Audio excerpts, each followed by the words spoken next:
Hello guys, कैसे हो। तो आज हम बात करेंगे न्यू एजुकेशन पॉलिसी के बेनिफिट्स के बारे में, उसमें इम्प्लीमेंट्स कैसे कैसे लाने चाहिए वो उसके बारे में, और एंड में मैं शेयर करूंगा अपने कुछ ओपिनियन। तो इससे पहले मैंने जो न्यू एजुकेशन पॉलिसी में जो चेंजेस आए उस पर मैंने एक वीडियो बना दी है। अगर वो आपने नहीं देखी है तो मैं ऊपर आई बटन दे दूंगा, वहाँ से भी आप जाकर देख सकते हैं। डिस्क्रिप्शन में उसका लिंक है, वहाँ से भी आप जा करके देख सकते हैं। तो बेनिफिट्स में पहला बेनिफिट्स क्या है, तो पहला बेनिफिट्स ये है कि पहले जो एजुकेशन स्टार्ट होती थी वो 6 साल की उम्र से होती थी, जो कि अब जो है वो 3 साल की उम्र कर दिया गया है कि बच्चा जब 3 साल का होगा तो उसको प्री स्कूल या आंगनवाड़ी में भेजा जाएगा एजुकेशन के लिए। और इसी में दूसरा पॉइंट्स ये है कि कोडिंग को इंट्रोड्यूस किया है क्लास 6 से, जो कि क्लास 6 क्लास से अब आपको कोडिंग सिखाई जाएगी और छोटे छोटे इंटर्नशिप दिए जाएंगे, प्रोजेक्ट्स दिए जाएंगे। जो कि पहले जो था कि कोडिंग और इंटर्नशिप जो थी कॉलेजेस में आकर के सिखाई जाती थी। काफ़ी स्कूल्स थे जो 11th-12th में कोडिंग सिखाते थे बस, लेकिन बेसिक लेवल पे सिखाते थे। लेकिन अब जो है वो क्लास 6 से सिखाया जाएगा। तो आप ही सोचिए कि जो चीज़ आपको क्लास 6 से सिखाई जाती है तो आप जब वो बड़े होंगे तो वो उस चीज़ में परफेक्ट हो चुके हैं, क्योंकि अब जो प्लेटफॉर्म है वो ऑनलाइन में ट्रांसफ़र हो गया, सारी चीज़ें डिजिटल हो गई हैं। तो इसका बहुत बेनिफिट्स मिलेगा। और इसी में कि जो हमें जो नॉलेज जो है वो प्रैक्टिकल लाइफ पे सिखाई जाएगी, प्रैक्टिकल बेस्ड नॉलेज दी जाएगी। हमें जो चीज़ सिखाई जाएगी उसकी एप्लीकेशन दिखाई जाएंगी कि डेली लाइफ में उसकी एप्लीकेशंस क्या है, क्योंकि प्रैक्टिकल में जो चीज़ हम करते हैं या सीखते हैं वो हमें लॉन्ग टर्म तक याद रहती हैं। तो अब जो तीसरा पॉइंट्स है वो ये है कि no hard divides in streams. इसके बारे में मैं पहले ही बात कर चुका हूँ, लेकिन ये पॉइंट से कुछ ऐसा है कि दोबारा बात करूँगा इसके बारे में कि अब जो है स्ट्रीम्स में डिवाइड नहीं किया जाएगा। पहले क्या था कि 10th अब जब हम पास करते थे उसके बाद हमें आर्ट्स, कॉमर्स और साइंस में डिवाइड कर दिया जाता था, लेकिन अब ऐसा नहीं है। अब बच्चे को अपनी चॉइस से जो सब्जेक्ट वो चाहे वो पढ़ सकता है। और इसी में सबसे एक और बहुत अच्छी चीज़ की है कि वोकेशनल सब्जेक्ट्स जो है उसको मेन सब्जेक्ट्स में इंट्रोड्यूस कर दिया गया है। जैसे कि पहले काफ़ी बच्चे होते थे जिनको आर्ट्स, म्यूज़िक में, डांस में इंटरेस्ट होता था, उनका टैलेंट बहुत अच्छा होता था, लेकिन वो उन पर टाइम नहीं दे पाते थे क्योंकि वो सोचते थे कि ये हमारे मेन सब्जेक्ट्स नहीं हैं, तो इसलिए। लेकिन अब क्या है, इन सब्जेक्ट्स को मेन सब्जेक्ट की तरह ट्रीट करेंगे तो जो उनका टैलेंट है वो वहाँ पे अच्छे से दिखेगा, और जो वो बच्चे हैं, वो स्टूडेंट्स जो हैं, वो अपने टैलेंट को अच्छे से दिखा पाएंगे। इसी में एक और पॉइंट है कि बोर्ड्स को अब ट्वाइस किया जाएगा, 1 साल में 2 बार लिया जाएगा, और ये बहुत अच्छी चीज़ है क्योंकि हमें सेकेंड चांस मिलना चाहिए।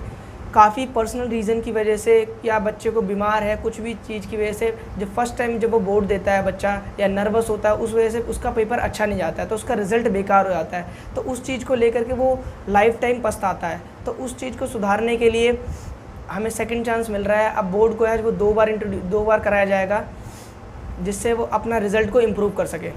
तो मैं एग्जांपल देता हूँ एक, जैसे कि शर्मा जी के लड़के के 95% आए और आपके नहीं आए, आपके कुछ कम रह गए, तो आप पे भी अब चांस है कि आप अगली टाइम अच्छा मेहनत करके आप 95 ला सकते हैं। तो आगे जो मैं 4th पॉइंट बताने वाला हूँ वो जो है स्कूल्स में भी लागू होता है और हायर एजुकेशन कॉलेजेस में भी लागू होता है, कि ड्रॉप आउट के बारे में। कि अब जैसे कोई भी बच्चा किसी फाइनेंशियल प्रॉब्लम की वजह से या पर्सनल कुछ भी रीज़न की वजह से ड्रॉप आउट लेता है, तो जब वो बाद में अपनी स्टडीज़ को कंटिन्यू करना चाहे तो वो कंटिन्यू कर सकता है उसी के आगे से। जैसे कि एग्जांपल के लिए बता दूं कि कोई स्टूडेंट्स है वो अपनी स्टडी को सेकेंड ईयर के बाद कंटिन्यू नहीं कर पाता है, कि वो सेकेंड ईयर पास करता है फिर वो स्टडी छोड़ देता है। तो वो जब वापस अपनी स्टडी को कंटिन्यू करना चाहेगा तो वो आकर के 3rd ईयर में एडमिशन ले सकता है। हायर एजुकेशंस में एक और बेनिफिट्स है कि अगर आप हायर एजुकेशन में जैसे कि 1 साल के कंप्लीट करने के बाद आप ड्रॉप आउट लेते हैं तो आपको सर्टिफिकेट मिला जाएगा, कुछ क्रेडिट पॉइंट्स मिले जाएंगे, और वो जो आपका जो रिज़ल्ट है वो डिजी लॉकर में सेव कर लिया जाएगा, कि जिससे कि अगर आप आगे कंटिन्यू लाइफ में फ्यूचर्स में कभी अपनी स्टडी को कंटिन्यू करना चाहते हैं तो आप नेक्स्ट कंटिन्यू कर सकते हैं। तो उसी तरीके से जैसे कि आप फर्स्ट ईयर में छोड़ते हैं तो आपको कुछ सर्टिफिकेट क्रेडिट पॉइंट्स के साथ आपको मिल जाएगा। आप अगर सेकंड ईयर में छोड़ते हैं तो आपको डिप्लोमा मिलेगा, अगर आप 3rd ईयर में छोड़ते हैं तो आपको डिग्री मिलेगी, और आप 4th ईयर में, जी हाँ, आप 4th ईयर की होगी है। जैसे कि अगर आप 4th ईयर में छोड़ते हैं कि रिसर्च फील्ड में जाना है, इन सब फील्ड के लिए आपको 4 साल अंडर ग्रेजुएट होना चाहिए, तो आपको कंप्लीट डिग्री मिलेगी। अब 5th पॉइंट जो है कि ये है कि प्राइवेट कॉलेज की फ़ी पे कैप लगा दिया गया है, कि जो प्राइवेट कॉलेज जो अपनी मनमानी से फ़ीस बढ़ाते थे उनको फ़ीस बढ़ाने नहीं दिया जाएगा, जिससे कि काफ़ी ये होता था कि काफ़ी स्टूडेंट्स को गवर्नमेंट कॉलेज में एडमिशन नहीं मिल पाता था, और जिसकी वजह से वो प्राइवेट कॉलेज की तरफ जाते थे, लेकिन वो प्राइवेट कॉलेज में भी नहीं पढ़ पाते थे क्योंकि उनकी फ़ीस बहुत ज़्यादा हाई होती थी। तो इस प्रॉब्लम को सॉल्व करने की कोशिश की गई है। गवर्नमेंट चाहती है कि ये सारी चीज़ें हल हो और हर स्टूडेंट को एजुकेशन मिल सके। तो मैंने अपनी तरफ से सारे बेनिफिट्स आपको बता दिए हैं। अब हम देखते हैं इम्प्लीमेंट्स को, कि सारी चीज़ें जो चेंजेस किए गए हैं उसको लागू कैसे किया जाए। जब इतने सारे चेंजेस किए गए हैं तो इन सभी चेंजेस पे अच्छे से इम्प्लीमेंट करना बहुत ज़रूरी है, नहीं तो ये सारे चेंजेस बेकार हो जाएंगे, कोई काम के नहीं आएंगे। मुझसे ज़्यादा आप बेटर जानते होंगे अपने एजुकेशन सिस्टम को, अपने टीचर्स को, अपने स्कूल्स के बारे में, कि पहले का एजुकेशन सिस्टम्स कैसा था, कैसी सारे टीचर्स थे, इन सब के बारे में हमें ये भी पता है। जैसे कि काफ़ी स्टेट्स हैं, जैसे कि बिहार हो गया, झारखंड हो गया, उत्तर प्रदेश हो गया, जहाँ पर जो स्कूल्स हैं वो प्रॉपर ढंग से डेवलप नहीं है, क्लासरूम का स्ट्रक्चर सही नहीं है, बच्चों के बैठने के लिए बेंचेस नहीं है, कि लैब्स नहीं है और कंप्यूटर लैब्स नहीं है। तो ये की वजह से हम उनको प्रॉपर ढंग से सारी चीज़ें कैसे सिखा सकते हैं। मेन पॉइंट्स ये है कि टीचर्स का प्रॉपर ढंग से होना। राइट टू एजुकेशन एक्ट के तहत इंडिया में जितने भी स्कूल्स हैं उसमें टीचर और स्टूडेंट्स का रेशियो 30:1 का होना चाहिए, कि 30 स्टूडेंट्स पे एक टीचर होना चाहिए। लेकिन आपको भी ये पता है कि काफ़ी स्कूल ऐसे हैं जहाँ पे 50 स्टूडेंट्स पे भी एक टीचर नहीं होता, और काफ़ी ऐसे भी हैं जहाँ पे कि किसी पर्टिकुलर सब्जेक्ट्स का टीचर नहीं होता। और हमारी गवर्नमेंट ने इसमें भी ये भी चेंजेस किया है कि जो 30:1 का रेशियो था उसको घटा करके 25:1 का करेंगे, कि 2035 तक ये सारी चेंजेस हो जाएंगी। इन चेंजेस को अप्लाई करने में हमारे टीचर्स, हमारे स्कूल्स का बहुत ज़्यादा इम्पॉर्टेंट रोल होने वाला है। हमारे स्कूल्स को न्यू टीचर हायर करने पड़ेंगे जो कि न्यू टेक्नोलॉजी के बारे में ज़्यादा जानते हैं और ईजी वे में स्टूडेंट्स को सिखा सकें। और जो हमारे जो पुराने टीचर्स होंगे उनको ट्रेनिंग देनी पड़ेगी कि कैसे बच्चों को अब सिखाया जाए, पढ़ाया जाए, ये सारी चीज़ें। इन सब चीज़ों में करने के लिए हमारे गवर्नमेंट को, हमारे स्कूल्स को काफ़ी सारी डिफ़िकल्टीज़ फेस करनी पड़ेगी। लेकिन अगर वो फेस कर पाती है और ये सारी चीज़ें चेंजेस कर पाती हैं तो आने वाले टाइम में हमारा जो एजुकेशन सिस्टम है वो बहुत अच्छा हो चुका होगा। हम भी फॉरेन कंट्रीज़ की तरह अच्छे लेवल पर एजुकेशन गेन कर सकते हैं और अच्छी जॉब्स प्लेसमेंट्स ले सकते हैं। अब एंड में मैं कुछ अपने ओपिनियन शेयर करता हूँ। जैसे कि मेरा पहला ओपिनियन क्या है कि जो एजुकेशन है जो पूरी की पूरी फ्री ऑफ कॉस्ट होनी चाहिए, क्योंकि अभी भी मैंने देखा है कि काफ़ी 30 से 40% जो लोग होते हैं वो 12th के बाद अपनी एजुकेशन कंप्लीट नहीं कर पाते, क्योंकि फाइनेंशियल प्रॉब्लम की वजह से। क्योंकि काफ़ी गवर्नमेंट कॉलेजेस में भी अभी भी फ़ीस बहुत ज़्यादा हाई है, जिसकी वजह से वो अपनी स्टडी कंटिन्यू नहीं कर पाते।